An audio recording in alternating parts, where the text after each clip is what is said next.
Part A, Professional Education. Number 1. At the end of periodical examination, Teacher R administered a summative test in Filipino. After scoring the test papers, she assigned grades to each test score such as 95, 90, 85, 80, etc. What process did Teacher R use? A. Ranking, B. Computation, C. Measurement, D. Evaluation. The correct answer is letter B. Computation. Bakit? Kasi computation siya.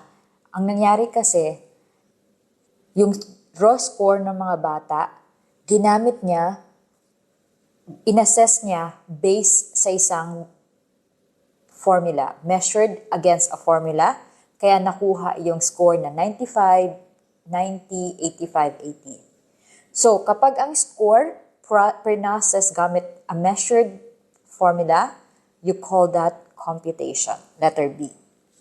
Ano naman yung measurement? Measurement, ito yung raw score.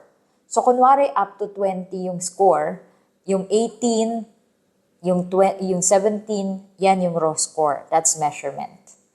Ano naman yung ranking? Kapag na-scorean mo na lahat, ilalagay mo which one is first, second, and third.